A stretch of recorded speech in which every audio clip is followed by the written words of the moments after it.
Senadores de oposição pedem no Ministério Público investigação contra o presidente Michel Temer e a PEC dos gastos públicos está na pauta do plenário do Senado. Bom dia. Senadores da oposição protocolaram na tarde desta segunda-feira um pedido de investigação contra o presidente Michel Temer na Procuradoria-Geral da República. Eles querem que os procuradores investiguem as denúncias do ex-ministro da Cultura, Marcelo Calheiro, contra o ex-ministro da Secretaria de Governo, Gedel Vieira Lima, e o presidente Temer. Bem, a nossa representação é para que a Procuradoria-Geral da República abra um inquérito para investigar a prática de crime comum por parte do presidente da República. À medida em que ele intercedeu para atender aquela demanda do ministro Gedel Vieira Lima no interesse privado na cidade de Salvador, ele se tornou copartícipe do crime. E nessas condições é a Procuradoria-Geral da República que assume o processo e é o Supremo quem julga. A melhor possibilidade seria de ele renunciar. Se ele tivesse a grandeza política e moral de renunciar, nós permitiríamos que o Brasil pudesse eleger diretamente o presidente da República. Renúncia por razão de quê? E renúncia em nome de quê? Em nome da desordem, em nome da perda do comando do país? Essa é uma declaração, no mínimo, pretensiosa, para não falar irresponsável. É um episódio desagradável? Claro que é. Agora, e as explicações não têm que ser dadas? O presidente não tem o direito de dar as explicações devidas sobre a entrevista que foi feita pelo ministro Carello? Eu acho que o fato em si, que é desagradável e inédito, o que ele precisa ter é esclarecimentos que têm que ser dados em diversos momentos. Confira agora a agenda das comissões do Senado para amanhã desta terça-feira. A audiência pública na Comissão de Ciência e Tecnologia debate as causas da recorrência dos acidentes de engenharia no Brasil, bem como o risco potencial de um acidente nas usinas nucleares de Angra dos Reis. O primeiro item na pauta da Comissão de Meio Ambiente, Fiscalização e Controle é o projeto que inclui, entre os equipamentos obrigatórios dos veículos, dispositivo anti-esmagamento nas janelas, cujo vidro é acionado por circuito elétrico. O projeto, portanto, altera o Código de Trânsito Brasileiro. A Comissão de Assuntos Econômicos tem na pauta projeto que inclui na zona de aplicação do Fundo Constitucional do Norte, o estado do Mato Grosso e a parte ocidental do Maranhão. Além do exame de projetos, a CAI também deve sabatinar o ex-ministro da Cultura, Marcelo Calheiro, para o cargo de presidente da Autoridade Pública Olímpica. A Comissão Mista da Medida Provisória 746 se reúne para examinar o relatório. A MP traz mudanças no ensino médio, como aumento da carga horária e alterações no currículo. A Comissão de Transparência e Governança Pública faz audiência pública para discutir o swap cambial, se ele traz rentabilidade ou prejuízo ao país.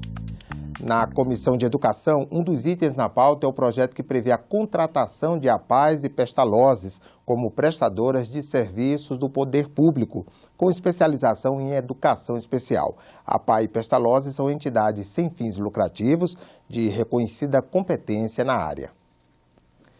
Hoje, às 10 horas, está marcada a reunião na Comissão Mista que analisa a medida provisória que reforma o ensino médio no Brasil.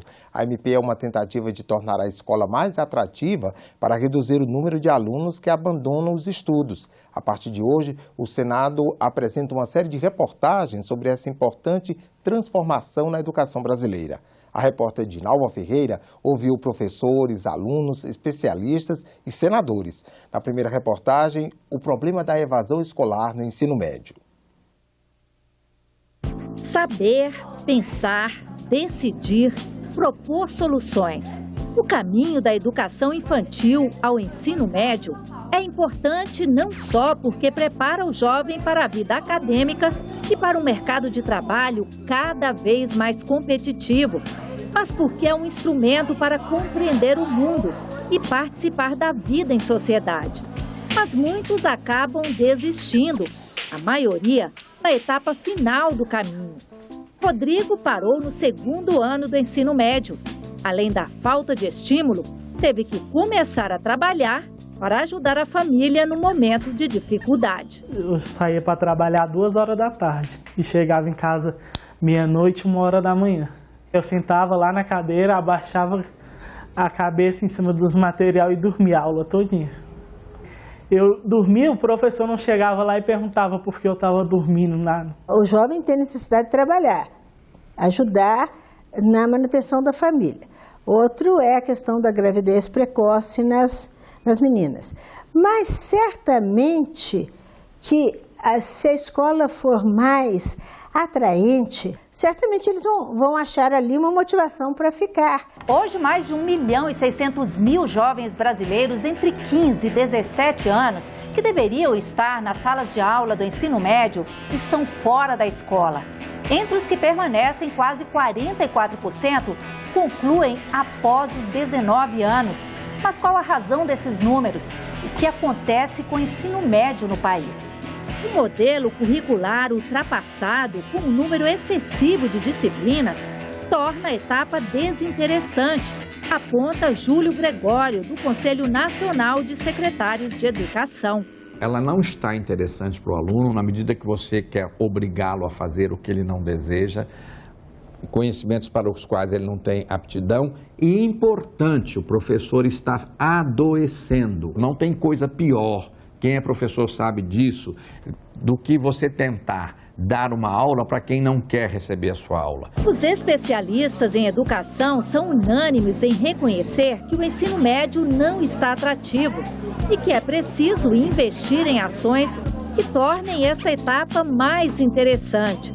Mas muitos avaliam que o problema começa lá atrás. As crianças que estão no ensino fundamental, muitas não concluem, e as que concluem, muitas vezes não vão para o ensino médio, e se vão com uma base muito ruim. A maior parte dos alunos não tiveram acesso à educação infantil, que é uma etapa fundamental para o envolvimento, para o engajamento do aluno no processo de escolarização. Quando ele vai caminhando e que ele chega no ensino médio, onde há uma exigência um pouco maior, né, um aprofundamento, digamos assim, ele não consegue, né? Então, por isso que nós temos poucos jovens ingressando no ensino médio e muitos que ingressam não conseguem concluir. E ele não encontra no ensino médio algo que faça sentido para a vida. O resultado disso é que o ensino médio é uma etapa vazia, que ela só é desgastante, ela é desinteressante. Para César Calegari, do Conselho Nacional de Educação, o problema não é o que está no currículo, mas a maneira como o conteúdo é passado aos alunos. Estratégias muito mais participativas, que sejam uma educação baseada em projetos de intervenção na própria realidade desses jovens, aí sim nós teremos uma educação melhor. E o problema não é só o abandono.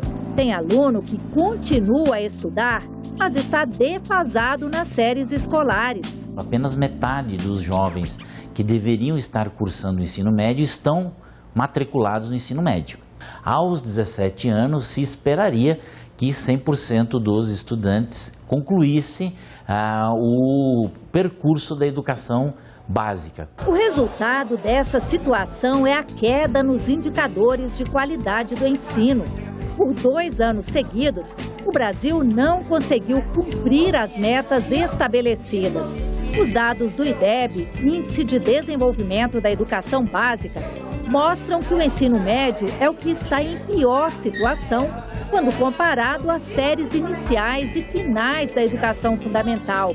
A meta para 2015 era 4,3, mas ficou em 3,7, um índice que vai de 0 a 10. O resultado não só comprovou a estagnação do ensino médio, como a piora dos alunos em português e matemática. Se nós não estamos melhorando, como agora, tem que ser tomadas medidas para melhorar. Se o aluno não permanece na escola, ele abandona. Se o aluno não vai para a universidade e termina uma escola que não faz sentido, a gente precisa mudar essa regra. E a gente precisa mudar com rapidez, porque a cada ano que passa a gente vai jogando milhões de jovens para fora da escola. Amanhã, na segunda reportagem da série, você vai ver como poderá ser a grade de matérias do novo ensino médio. Está na pauta de votações de hoje do plenário a PEC 55, que propõe a limitação dos gastos públicos nos próximos 20 anos. Em menos de uma semana, o senador Eunício Oliveira apresentou na Comissão de Constituição e Justiça o relatório sobre a proposta que limita os gastos públicos. De acordo com a PEC 55, as despesas da União nos próximos 20 anos serão corrigidas pela inflação do período anterior.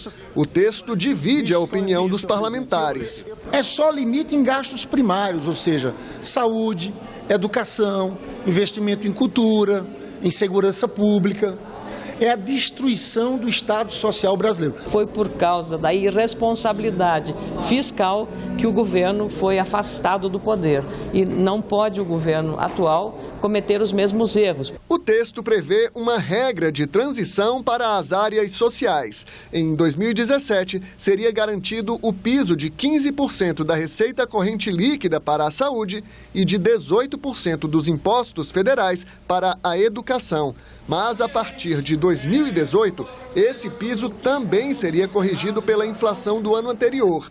Movimentos sociais criticam a proposta. O risco dessa proposta de emenda à Constituição é fazer com que o Brasil deixe de investir em educação, saúde, assistência social, cultura, ciência e tecnologia, ou seja, o Brasil vai optar por 20 anos deixar de se desenvolver caso essa proposta de emenda à Constituição seja aprovada. Não há por que imaginar que a crise, se a questão é a crise econômica, essa crise econômica vai se estender por 20 anos. Acho que nenhum país do mundo fez um processo como esse. Já o setor privado apoia a PEC 55. As entidades que representam a indústria e os hospitais particulares estão confiantes na aprovação do texto. Isso é um marco na história republicana brasileira, a primeira vez que a República do Brasil vai ter um instrumento para conter as despesas do gestor público, como os gastos exagerados de desperdício de dinheiro que existe na área de saúde, principalmente da parte pública. Com a gravidade do problema e as restrições que a própria Constituição impõe, a PEC se tornou uma imposição. Este consultor do Senado acompanha os debates sobre a PEC 55 na CCJ. Ele diz que, em tese, é possível que o orçamento de algumas áreas seja corrigido acima da inflação e que será papel do Congresso definir quais áreas terão prioridade. Na média, os gastos vão crescer de acordo com a inflação. Eventualmente, uma ou outra rubrica pode crescer mais, mas essa crescer mais vai ter que ser compensada por alguma rubrica que cresça abaixo da inflação. Este outro consultor do Senado publicou um artigo sobre a PEC 55. Para ele, a proposta é inconstitucional porque ameaça direitos fundamentais do cidadão. Porque aí há uma mitigação do direito social à educação, saúde e assistência social, mitigação essa em direitos que dizem com a dignidade da pessoa. Então não é legítimo, não é justo, não é razoável que os segmentos mais afetados sejam aqueles que precisam de saúde pública, de educação pública, que sejam remunerados por salário mínimo, que tenham os benefícios previdenciários corrigidos pelo salário mínimo. A PEC 55 só vale para as chamadas despesas primárias. Ficam fora do teto os repasses da União para estados e municípios, o dinheiro para atender calamidades públicas e o orçamento das eleições. O governo também fica livre para pagar os juros da dívida pública, sem limite de gastos. Então, para as áreas sociais, teto, congelamento, redução drástica de recursos. Para os juros, não tem teto nenhum, pelo contrário. É uma falácia essa a acusação de alguns setores da oposição ao governo Temer de que trata-se de uma proposta que vai retirar recursos da educação e da saúde. Para a oposição, o assunto é tão importante que a população deveria dar a palavra final sobre a PEC 55. A senadora Gleice Hoffmann apresentou uma emenda propondo um referendo, caso o texto seja aprovado. Nós vamos estar gastando em 2036 menos do que nós gastávamos em 2004, com uma população maior, com demanda maior da população. É assim o que gasta hoje Bangladesh, é o que gastam os países infinitamente pobres. O relator rejeitou a emenda. O ajuste das contas públicas não pode atrasar mais a aprovação da matéria na Câmara dos Deputados, a Casa do Povo. Significa que a maior parte da população brasileira já é favorável a essa matéria. O portal E-Cidadania do Senado está fazendo uma consulta pública sobre a PEC 55. Até esta sexta-feira, 361 mil pessoas haviam se manifestado sobre o limite de gastos. Mais de 338 mil são contra a proposta.